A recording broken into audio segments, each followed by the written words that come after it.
తాకట్టులో ఉన్న బంగారాన్ని విడిపించి ఆ రోజు ఆన్లైన్ ధరకే కొంటుంది కొమ్మూరి గోల్డ్.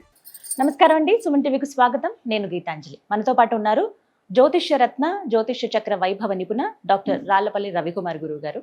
మే నెలలో ద్వాదశ రాశుల జాతక ఫలితాలు ఏ విధంగా ఉన్నాయో గురువుగారి మాటలో విని తెలుసుకుందాం. ప్రతి నెల వారు ఇచ్చేటువంటి ఫలితాలు విని చాలా మంది ముందు జాగ్రత్త పడుతున్నారు. ఖచ్చితంగా జాతకాల గురించి చెప్తే భయపెట్టడం అని అనుకుంటారు, కానీ ఇది ఒక హెచ్చరిక. జాగ్రత్త పడడానికి కొన్ని సూచనలు అనేవి చాలా బాగా ఉపయోగపడతాయండి. కొన్నేళ్లుగా వారు చెప్తున్న విధానం బట్టి ఎంతో మంది వాళ్ళ జీవితాల్లో మార్పులు చేసుకున్న వాళ్ళు కూడా ఉన్నారు. మరి ఈ మే నెలలో రాశి ఫలితాలు ఏ విధంగా ఉండబోతున్నాయో గురుగారి మాటలో విని తెలుసుకుందాం. గురుగారు నమస్కారం అండి. గురుగారు, రాశి ఫలితాలు ఎప్పుడు చెప్తూ ఉంటారు. సాధారణంగా మే అంటే ఇప్పుడే ఉంటాయండి, మనకి ఉగాది అప్పుడే కదా అని అనుకుంటాం. ఆ తర్వాత కొత్తగా ఏంటంటే మళ్ళీ 1వ తారీఖు జనవరి 1న కూడా చెప్పించుకుంటున్నారు, చాలా మంది వింటూ ఉన్నారు. కానీ ప్రతి నెల స్థితిగతులు మారుతూనే ఉంటాయి కాబట్టి మరి ఈ మే నెలలో రాశి ఫలితాలు ఎలా ఉండబోతున్నాయి, ముఖ్యంగా నవగ్రహాల ఫలితాలు అంటే ముఖ్యంగా వాళ్ళ స్థితిగతులు ఏ విధంగా ఉన్నాయో తెలియజేస్తారా? శరదిందు సమాకారే పరబ్రహ్మ స్వరూపిణి వాసరాపీఠ నిలయే సరస్వతి నమస్తే. సుమన్ టీవీ ప్రేక్షకులకు నమస్కారం. ముందుగా ద్వాదశ రాశుల్లో నవగ్రహాల స్థితి మే నెల ఎక్కడ ఉన్నాయో తెలుసుకుందాం. మనకి 14 మే దాకా మనకి సూర్యుడు వచ్చేసి మేషంలో ఉంటారు. సో అందుకే గుర్తుపెట్టుకోండి, మెయిన్గా పాయింట్ కూడా ఏంటంటే ఏప్రిల్ 15 టు మే 15 ఎప్పుడైనా సరే రవి ఉచ్చస్థానంలో ఉంటాడు. అందుకే సూర్యుడు భగభగ మండిపోతుంటాడు అన్నమాట. అదే అక్టోబర్ 15 టు నవంబర్ 15 ఆపోజిట్ తులారాశిలో ఉంటాడు, అది నీచస్థానం అనమాట. అందుకే చలి విపరీతంగా ఉంటుంది. సో ఈ 15 మే నుంచి ఏమో మళ్ళీ మనకి వృషభ రాశిలోకి సూర్యుడు ప్రవేశిస్తాడు, నెల్లాళ్ళు అక్కడ ఉంటాడు. నెక్స్ట్ వచ్చేసి కుజుడు వచ్చేసి మనకి 11 మే నుంచి మేషరాశిలో స్వస్థానంలో ఉంటాడు. నెక్స్ట్ వచ్చేసి రాహు మనకి కుంభరాశిలో ఉంటారు. అలాగే మనకి గురువు వచ్చేసి మిథున రాశిలో ఉంటారు. శని వచ్చేసి మనకి మీన రాశిలో ఉన్నారు. కేతు వచ్చేసి మనకి సింహరాశిలో ఉన్నారు. శుక్రుడు వచ్చేసి మనకి 14 మే నుంచి మిథున రాశిలోకి ప్రవేశిస్తున్నాడు. సో బుధుడు కూడా అంతే, 14 మే నుంచి మిథున రాశిలోకి స్వస్థానంలోకి ప్రవేశిస్తున్నమాట. సో ఇవ్వండి నవగ్రహాలు ద్వాదశ రాశుల్లో మే నెలలో ఈ స్థితి, ఈ గ్రహాలన్నీ కూడా ఈ ప్లేసెస్లో ఉంటాయని చెప్పుకోవచ్చు. గురుగారు, మరి కుంభరాశి వారి జాతక ఫలితాలు ఈ మే మాసంలో ఏ విధంగా ఉంటాయంటారు? తప్పకుండా అమ్మ. కుంభరాశి అనగానే మనకి ధనిష్ట 3-4 పాదాలు, శతభిషం 1, 2, 3, 4 పాదాలు, పూర్వభద్ర 1, 2, 3 పాదాలు. ఈ నక్షత్రాలన్నీ కూడా కుంభరాశిలో ఉంటాయి. సో ఈ సమూహమే మన కుంభరాశి అని చెప్పుకోవచ్చు. ఈ రాశి వారికి ప్రస్తుతం గురుబలం పరిపూర్ణంగా ఉంది, ఎందుకంటే పంచమ స్థానంలో చాలా బాగున్నాడు కాబట్టి.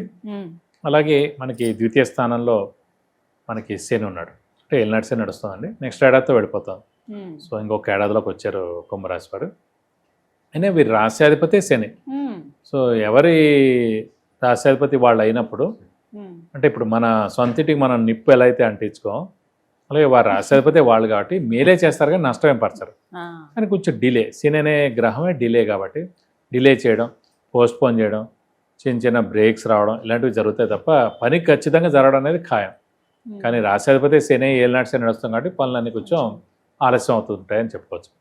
సో వీరి బద్ధకంతో కూడా కొంచెం పనులన్నీ డిలే అయిపోతుంటాయి. ఈరోజు వెళ్తే ఒక పని జరుగుతుందండి, వీళ్ళు కొంచెం తర్వాత చూద్దాంలే, రేపు వెళ్దాంలే అని ఉంటుంది అన్నమాట వీళ్ళ వ్యవహారం. అలాగే ఈ రాశి వారికి కూడా మెయిన్గా దత్తాత్రేయ స్వామి, వినాయకుడు, వెంకటేశ్వర స్వామి చాలా ఇష్టంగా ఉంటారు. ఈ దేవుళ్ళని ఎక్కువగా ఆరాధిస్తే మీకు చాలా మంచిది కూడా. అలాగే ఈ జాతకంలో మెయిన్గా పూర్వభాద్ర నక్షత్రం ఉంది, అది గురువు యొక్క నక్షత్రం అంటారు. అలాగే రాహు నక్షత్రం అనే శతభిషం కూడా ఉంది. సో ఈ 2 నక్షత్రాలు విపరీతమైన దైవబలం, దైవానుగ్రహం ఉంటాయి అన్నమాట. సో ఈ రాశి వారికి దైవబలం, దైవానుగ్రహం ఫిక్స్డ్గా ఎప్పుడూ ఉంటాయి, ఎందుకంటే ఆ 2 నక్షత్రాలు చాలా బెస్ట్ నక్షత్రాలు అందులో ఉన్నాయి కాబట్టి. ప్రస్తుతం మటుకు వీరి ఆరోగ్యం, ఆయుష్ బాగుంది. ఇంట్లో పెద్దవాళ్ళు, చిన్నపిల్లల ఆరోగ్యం, ఆయుష్ కూడా బాగుంది. ఇంకా వెళ్ళిపోతూ మేలే చేస్తాడు కానీ నష్టమేం చేయడు. గురుబలం పరిపూర్ణంగా ఉంది కాబట్టి ప్రస్తుతం. సో మెయిన్గా శ్రమ, కాలం, ధనం వ్యర్థం కాకుండా ఉండడం, అవసరానికి డబ్బులు సమకూరడం, రావాల్సిన బాకీలు వసూలు అవడం, షూరిటీస్ పెట్టవచ్చును, స్పెక్యులేషన్స్ కలిసి వస్తాయి. అలాగే మెయిన్గా మధ్యవర్తిత్వం వహించవచ్చును. విద్యార్థులకి సువర్ణ అవకాశం అని చెప్పుకోవచ్చు. వ్యాపారస్తులు కొత్త వ్యాపారం స్టార్ట్ చేయొచ్చు, లేదంటే ఎక్స్పాన్షన్కి వెళ్ళచ్చు. అలాగే మెయిన్గా విందు వినోదాల్లో పాల్గొంటారు, పాత స్నేహితులను కలుస్తారు, తీర్థయాత్రలు చేస్తారు, దైవ దర్శనం చేసుకుంటారు, గురువులను దర్శిస్తారు, గురువు యొక్క బ్లెస్సింగ్స్ పొందుతారు. సో రాజకీయ నాయకులకి, క్రీడాకారులకి, పత్రికా రంగం, యూట్యూబ్ రంగం, మీడియా రంగం, సినిమా రంగం, వీరందరూ కూడా అత్యద్భుతంగా ఉంటుందని చెప్పుకోవచ్చు ఈ మాసం అంతా. అలాగే ఈ కుంభరాశికి కూడా యోగకారకుడు, అదృష్టకారకుడు, లక్ ఫేవర్ చేసే గ్రహమైన శుక్రుడు స్వస్థానంలో ఉన్నాడండి వృషభ రాశిలో. సో చాలా అద్భుతంగా ఉంటుందని చెప్పుకోవచ్చు. మెయిన్గా ఇది కాకుండా ఈ గురువు పంచమస్థానంలో చాలా బాగున్నందుకు శుభ ఫలితాలనే ఇస్తాడు. అలాగే నిరుద్యోగులు ఉద్యోగం రావడం, ఉద్యోగస్తులకి promotions, name and fame, boss నుంచి మనన ఇవన్నీ కూడా జరుగుతాయని చెప్పుకోవచ్చు. సో కాబట్టి అత్యద్భుతంగా ఉంటుందని చెప్పుకోవచ్చు ఈ మాసం అంతా కుంభరాశి వారికి. వివాహం విషయంలో ఏమైనా ఆలోచించవచ్చా అండి ఈ మాసంలో? మెయిన్గా పంచమ స్థానంలోని గురువు చాలా బాగున్నాడు కాబట్టి అవివాహితులు ఎవరైతే ఉన్నారో వారికి సరైన సమయం అది వివాహం కావడానికి. సో మీరు గట్టి ప్రయత్నం చేయండి, తప్పకుండా వివాహానికి అవకాశాలు 100% ఉన్నాయి. సంతానం గురించి ఆలోచించే వారి కోసం సంతాన స్థానమే పంచమ స్థానం. అలాంటిది పంచమ స్థానంలో సంతాన కారకుడైన గురువు ఉన్నాడు కాబట్టి ఖచ్చితంగా మెయిన్గా సంతానం ఎవరికైతే లేరో వారికి ఖచ్చితంగా సంతానం కలిగేందుకు అవకాశం ఎక్కువగా ఉంది. మరి ఏమైనా పరిహారాలు తెలియజేస్తారండి? పరిహారం ప్రస్తుతం అంటే రాశిలోనే మనకి రాహు ఉన్నాడు కాబట్టి వీలైతే అమ్మవారిని, సుబ్రహ్మణ్య స్వామిని ఎక్కువగా పూజించడం, ప్రతిరోజు అమ్మవారి అష్టోత్తరం, సుబ్రహ్మణ్య స్వామి అష్టోత్తరం చదువుకుంటే మంచిది. అలాగే వీలైతే ప్రతి శుక్రవారం అమ్మవారి టెంపుల్కి వెళ్ళి 41 ప్రదక్షిణాలు చేస్తే చాలా మంచిది. వీలైతే ఆవిడకి అమ్మవారికి అభిషేకం కానీ అర్చన కానీ చేయించుకుంటే మంచిది మన పేరు నక్షత్ర గోత్రనామంతో. అలాగే సుబ్రహ్మణ్య స్వామి టెంపుల్కి ప్రతి మంగళవారం వెళ్ళి 41 ప్రదక్షిణాలు చేయడం, వీలైతే ఆయనకి హోమం మరియు అభిషేకం చేయిస్తే చాలా మంచిది. మనకి ప్రస్తుతం ఇక్కడ స్కందగిరి టెంపుల్ అని చెప్పే కానీ అక్కడ మనకి హోమం మరియు అభిషేకం సుబ్రహ్మణ్య స్వామికి చేయిస్తే మంచిది మన పేరు నక్షత్ర గోత్రనామంతో. 2000 టికెట్ ఆన్లైన్ కూడా చేయించుకోవచ్చు మనం. సో అక్కడ చేస్తే చాలా అత్యద్భుతమైన ఫలితాలు మీకు వస్తాయని చెప్పుకోవచ్చు. సో ఇలా మనకి చాలా బాగుంటుందనే చెప్పాలి ఈ రాశి వారికి మే మాసం అంతా. చక్కగా తెలియజేశారండి, ధన్యవాదాలు గురువు. నమస్కారం.